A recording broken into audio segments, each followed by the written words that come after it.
4 months ago, I was in a terrible accident that left both of my legs paralyzed. That day started like any other. My best friend Elaine was driving, and we were both chatting away as we always did. Elaine and I had grown up together. We had known each other for as long as I can remember. She was more like family to me, and we had seen each other through lots of ups and downs. Looking back, that particular day felt so ordinary. We were celebrating, really. Both of us had just been accepted into the same university, and we couldn't contain our excitement. This was something we dreamed about together for years, going off to the same college, being roommates, navigating young adulthood side by side. There's a special kind of excitement in dreams coming true, and ours was finally within reach. I remember feeling so happy, laughing at some silly joke she made. Then suddenly, our car was hit. In a single brutal moment, everything changed. There was no warning, no time to brace ourselves. I could not breathe. And that's the last thing I remember clearly. The next thing I knew, I was waking up disoriented and in excruciating pain, screaming as I took in the horrifying scene around me. The car was flipped upside down.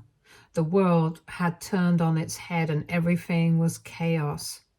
I turned to see Elaine and she wasn't moving. I just remember screaming her name again and again, trying to wake her up. When the ambulance finally arrived, I was relieved.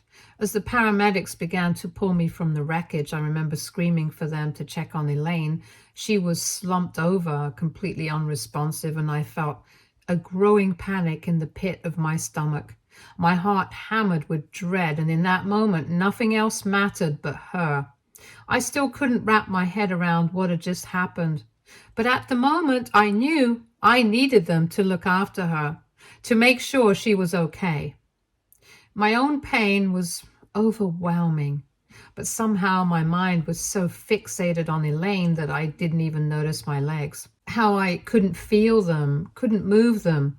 It wasn't until the paramedics pointed it out that the realization started to sink in. But even then, I felt numb, almost disconnected from my own injuries. As we sped towards the hospital, my whole focus was on Elaine and on willing her to be okay, to somehow make it through this. Once we reached the hospital, though, my worst fears were confirmed. Elaine was declared dead upon arrival by the doctors. I started to scream and cry. No, she couldn't just be gone like that. It didn't matter that the doctors and nurses were talking to me, rushing me into surgery to try and save what they could. All I could think about was that Elaine, my lifelong friend, my other half, was gone. It felt unreal and impossible. I went through multiple surgeries in the following days as the doctors tried to repair the damage in my broken body. The pain was relentless and the recovery felt like an endless blur. When I finally woke up after one of the surgeries, my parents were by my side. My mom hugged me and cried. My dad seemed visibly shaken and couldn't even bring himself to look me in the eye. I was grateful for them to be there for me, for their love and presence. But I could see the heartbreak in their faces. The doctors eventually came to inform me of the extent of my injuries, of the fact that I could never use my legs again. The shock hit me hard. But as devastating as the loss of my legs was, nothing compared to the loss of my best friend. Elaine was gone, and there was nothing anyone could do to bring her back. She was only just beginning to live her life, with dreams and plans that would now go unfulfilled. I mourned her deeply, and I still continued to grieve for her. She didn't deserve to lose her life because of the mistake of the other driver, who came onto our lane and hit our car. My heart aches for her every day, knowing that she'll never get to experience the future we dreamed about together. Since the accident, my parents became my caregivers, something none of us could have anticipated. They've shown up for me in ways I can't begin to describe, doing everything they can to make my life even a little bit easier. But if I'm honest, it's been incredibly hard for all of us. Adjusting to life without being able to move around on my own is a struggle I face daily. Simple tasks I once did without a second thought, and getting out of bed, grabbing a snack, or just reaching for something across the room now feels monumental. I rely on them for almost everything, from the smallest daily routines to the more personal things that make me feel stripped of my independence. The nights are the hardest. I can't count the number of times I found myself lying awake, staring at the ceiling, feeling a wave of grief crash over me, unable to hold back the tears. There's an emptiness that sets in when everything is quiet, and I'm left alone with the weight of everything that's happened. I constantly wonder, why did it have to be us, me and Elaine? Why did God do this to us? Why are we punished this way? My parents see this. They've done all they can to support me emotionally, encouraging me every chance they get to think about moving forward, even if it's just in the smallest of steps. They have urged me to start physical therapy, trying to keep me focused on a path to recovery. I know they're right, and the doctors agree, advising me to take things slowly, to give myself time to heal mentally and physically. Everyone understands the mountain of grief I'm facing, and I feel their support in every gentle nudge they give me. For now, college is on hold. The dreams Elaine and I shared of going off together, of diving into that new chapter, have been set aside, and I'm just focusing on making it through each day. Recovery has become my primary goal, not just physically, but emotionally too. I'm trying to give myself grace, to take one day at a time, and to find some sliver of normalcy in this new, unfamiliar life. Then, 2 weeks ago, my parents came into my room with unexpected news. They told me that my older sister, Ava, was coming to visit us next month. Ava is my older sister. She's been living abroad for a while now, and we don't see her very often. Ava has rarely visited since moving there. So it's huge for her to come home, especially now. I could see how excited my parents were. They've missed her so much. My parents informed me that Ava was even bringing her new partner with her to visit us, someone we haven't yet met. I was really excited to see her and her new man, holding on to the hope that her visit will bring a bit of comfort and warmth to our family, maybe even a bit of healing for us all. Since then, I've noticed my parents and Ava have been on several video calls, planning and discussing all the details of her upcoming visit. Ava is aware of my accident, of course. My parents made sure she knew right away. However, for some reason, my sister could not visit me. So I thought that when she finally came home, we'd finally have the chance to reconnect. For context, Ava and I weren't particularly close growing up. She was already older when I was born, so by the time I was starting school, she was in her teenage years, focused on her friends, her studies, and eventually her own career and life goals. She always seemed worlds away from me, more like a distant figure in my life than a sibling I could rely on. By the time I was old enough to really want a sister in my life, she was off, living in another country, busy building her own life. After that, she hardly ever called or texted me, as we didn't really have much to bond with. However, this isn't something I blame her for, but it did leave a gap between us that was never fully bridged. When my accident happened, I hoped, maybe even expected, that she would come to see me, to be there by my side, but she never did. She stayed where she was and would sometimes check in on me. Even distant relatives came to see me, but my own sister never did. Honestly, at that moment, it did hurt me more than I let on, but I tried not to dwell on it. Despite everything, I was still looking forward to her visit. to seeing her in person and meeting her new partner. There was a small spark of hope that maybe this visit could bring us closer somehow, that maybe Ava would get to see me, not just as her younger sibling, but as someone she could truly connect with during this difficult time in my life. However, this week, my parents sat me down to tell me that they had something serious to discuss with me before Ava came to visit. This is when they informed me that after several discussions with my sister, the three of them felt it would be better if I moved out before her arrival. The suggestion came out of nowhere and I could hardly process it. What did they mean by move out? Move out? Where? With everything going on, the surgeries, the physical therapy, and the sheer weight of adjusting to life in a wheelchair, I can hardly go anywhere. Home is the only place I feel truly safe, and now they wanted me to leave? Stunned, I couldn't help but scoff at the idea. Where would I even go? I asked, barely able to keep the disbelief out of my voice. I had nowhere else, no other place to turn to.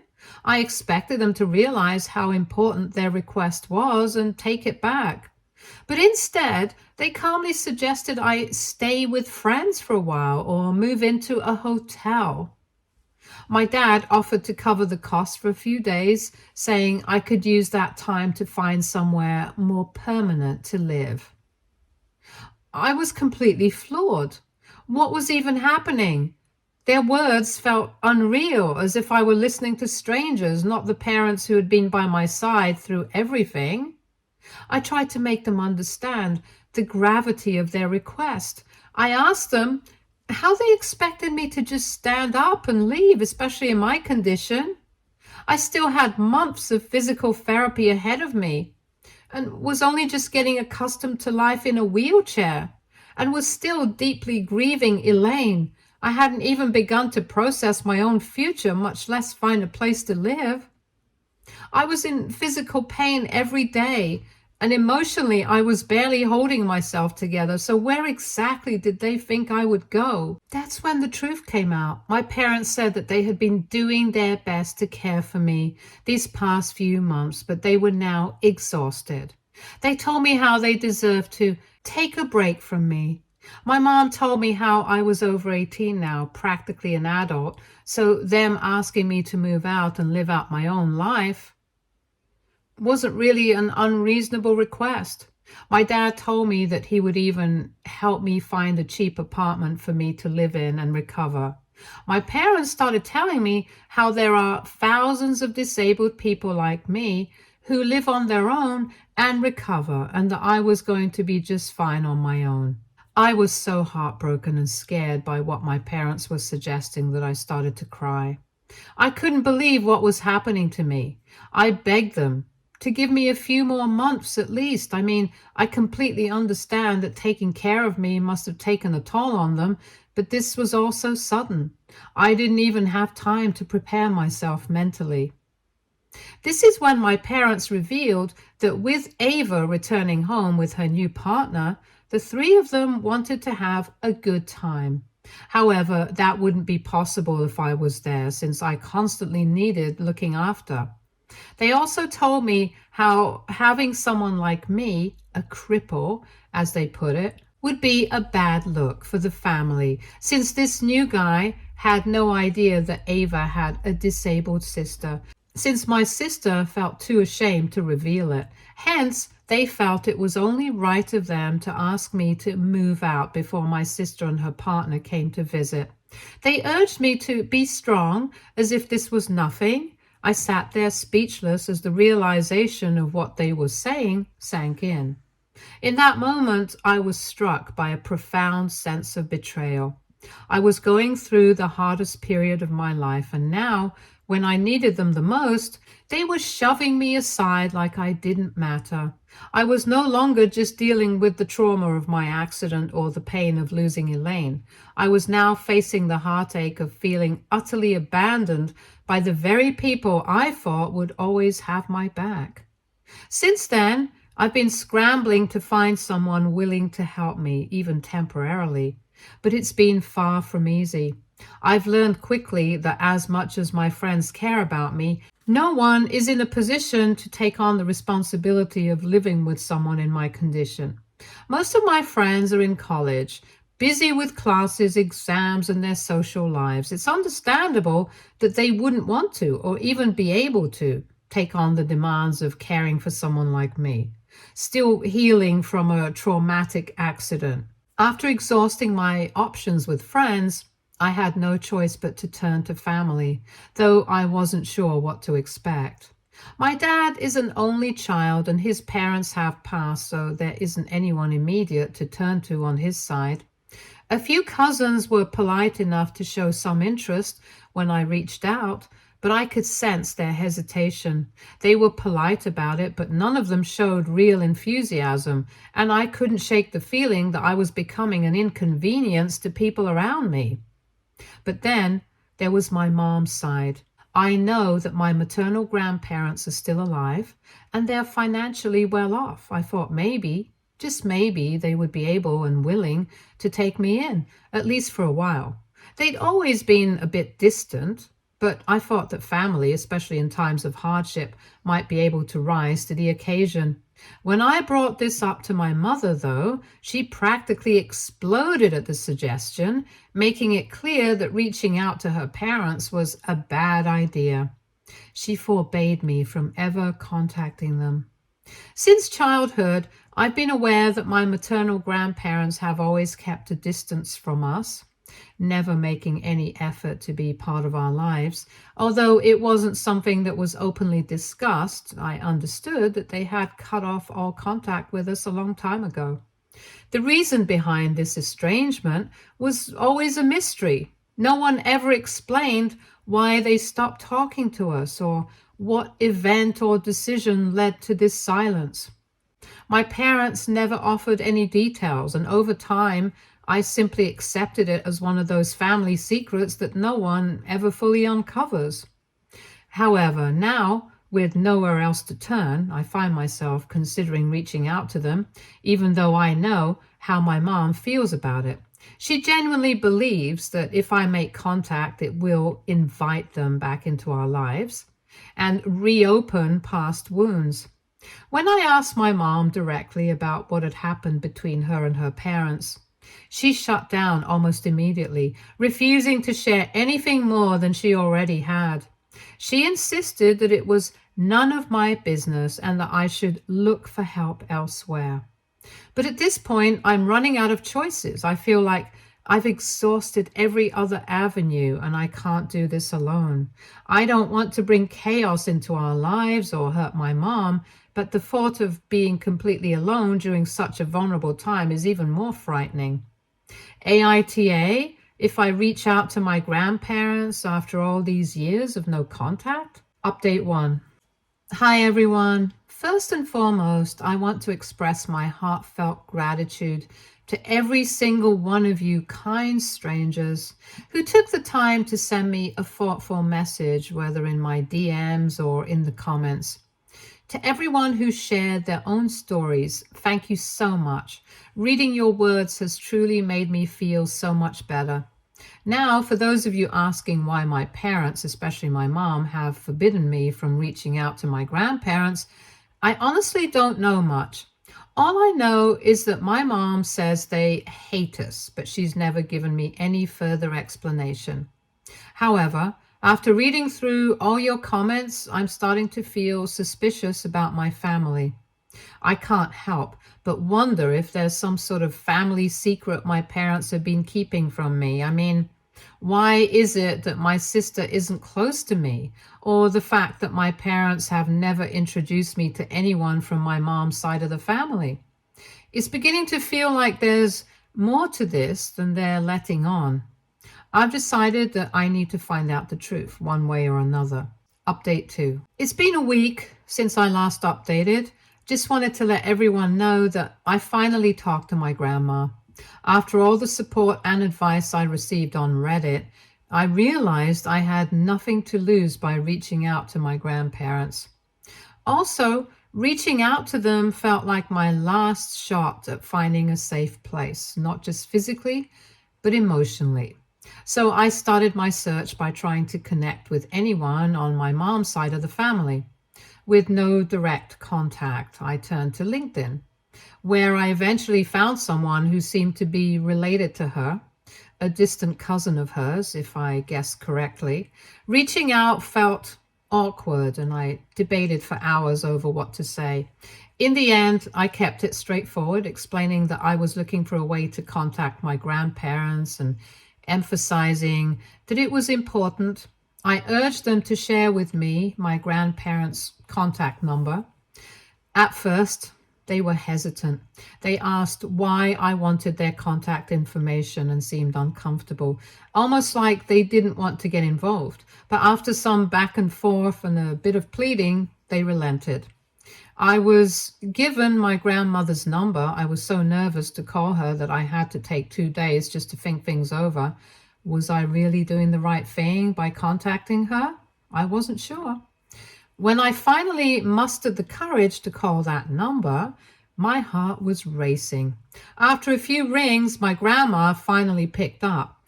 I took a deep breath and introduced myself, and I told her who I was and who my mother is. There was silence on the other end for what felt like forever. Then she spoke, her voice a mix of surprise and wariness.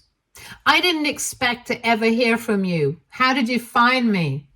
I explained briefly how I got her number and why I was calling. She seemed pleasantly surprised that I had reached out to her. I took this as a good sign and started to tell her more about my situation, my life until now, my accident, my parents asking me to leave, and how I felt like I had no one else to turn to. Her tone softened as I spoke, though I could still sense hesitation. She told me how sorry she was that I was going through all of this, that I had been kicked out at my lowest point. But then she added something that left me stunned. "I can't say I'm all that surprised, though. Not with Ava coming to visit now after so long." I froze and asked her what she meant by that.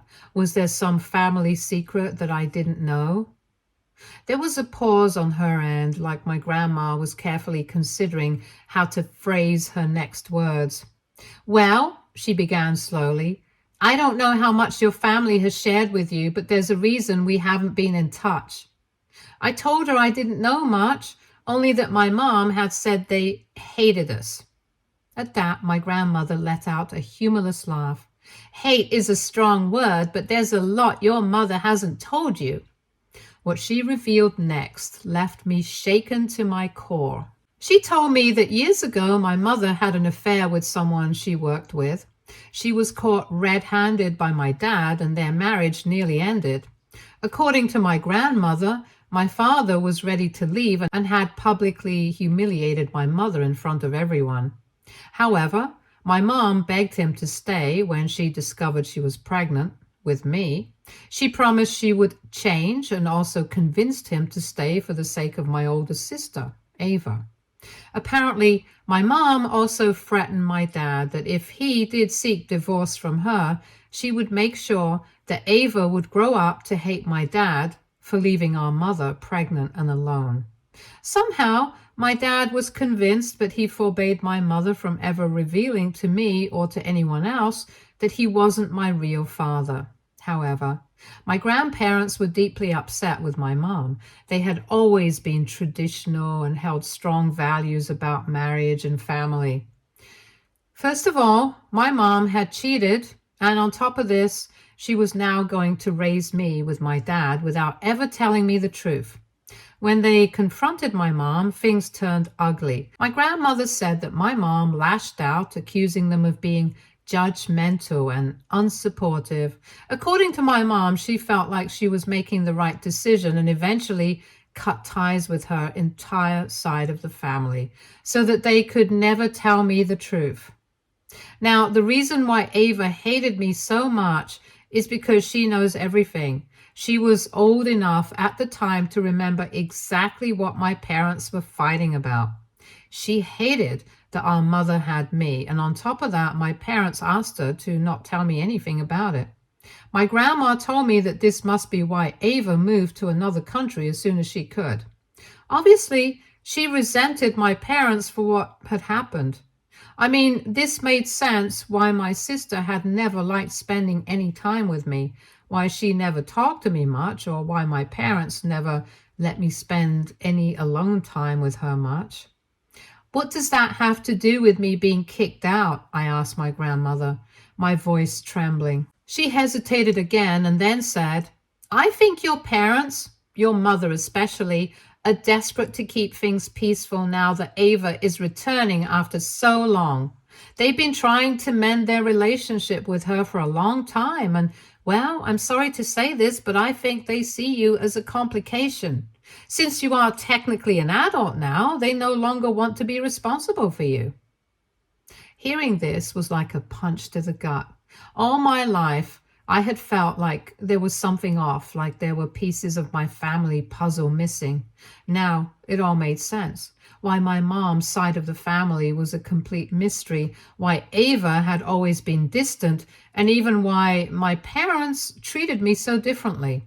Clearly, this is why Ava and my parents didn't want me here now that she was returning with her new partner. Maybe my sister had not even told her boyfriend about me, since I am technically the result of an affair. I was stunned by how everything made sense to me now. In the end, my grandma assured me that no matter what had happened, she and the rest of my family were never angry at me. They just wanted my mom to tell me the truth and not hide things from me. My grandmother surprised me by saying, You're not to blame for any of this. You're our grandchild, no matter how things started. Her words brought me to tears. I told her how much it meant to hear her say that, especially after everything I'd been through. My grandma even reassured me that since I needed help with moving, she wanted me to move in with them. You can't stay with us for as long as you want. We can hire help for you also, so don't worry about anything, my grandma said. I couldn't believe what I was hearing. For a while, I had started to feel unwanted, like a burden no one wanted to carry. And here was my grandma offering me her place. I immediately accepted her offer and told her to give me some time to figure things out.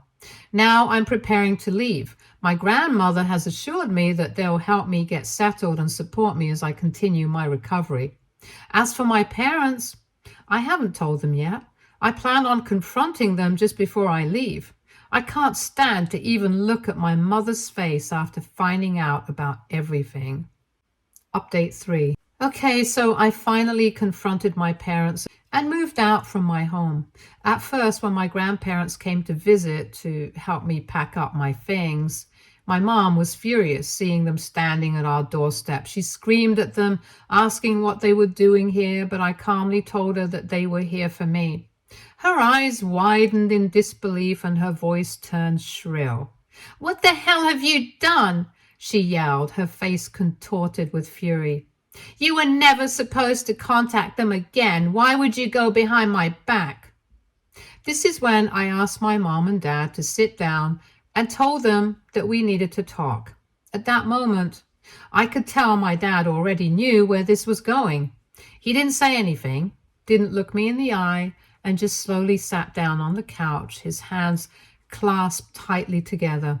It was as though he was preparing himself for something he'd been avoiding for years. My mother was still fuming, her eyes darting between me and her parents.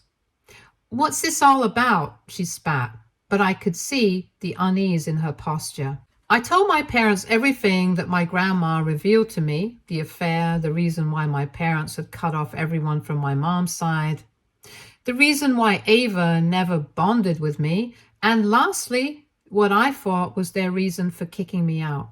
For a moment, it felt like time stopped. My mom's face flushed, a mixture of shame and anger. She opened her mouth, but no words came out. Her gaze flickered to my dad, who was still not looking at me. Is any of this untrue? I asked, my voice quiet but steady. My mom shifted uncomfortably in her seat, her eyes now cast downward. She didn't say anything at first.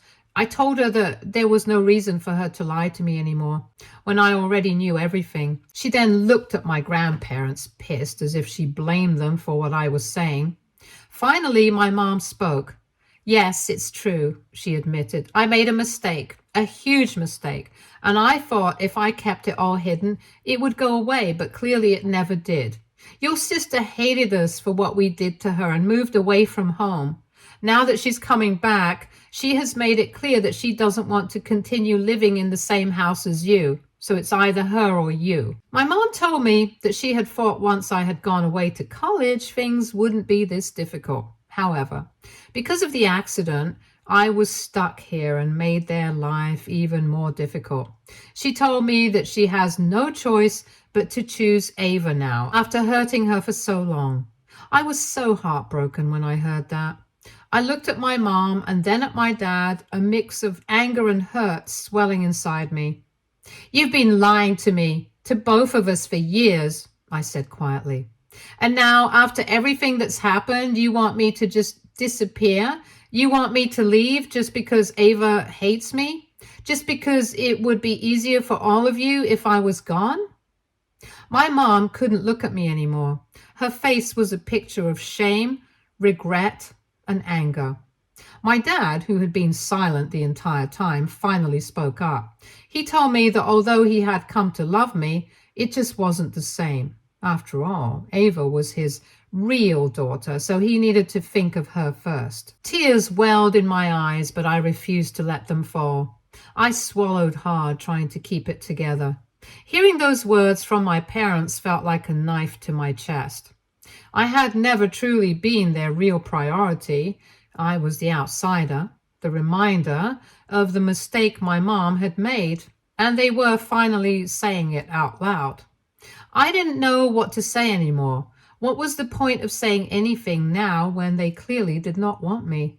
I told my parents that since they were kicking me out and I had nowhere else to go, my grandparents had kindly offered to let me move in with them. So they didn't have to worry about me anymore. After I was gone, my parents and Ava could go back to pretending that they were the perfect family. I then turned to my grandparents, who had been silently watching from the side. I could see the sympathy in their eyes.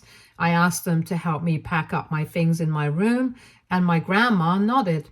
My grandpa gave me a hug and assured me that they were going to take care of me the best that they could. My mom looked absolutely furious with them, but there was nothing she could do. We eventually packed up all my things and important documents, and I left. Saying goodbye to my room was so hard. It felt like I was leaving years of my life behind, but I had no other choice.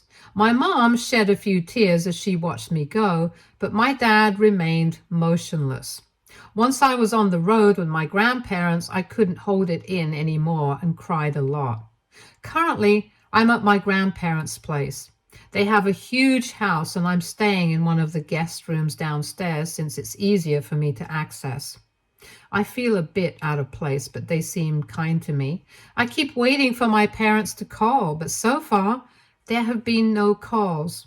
I hope they're happy with Ava. Stay tuned for more stories from our girl relationships.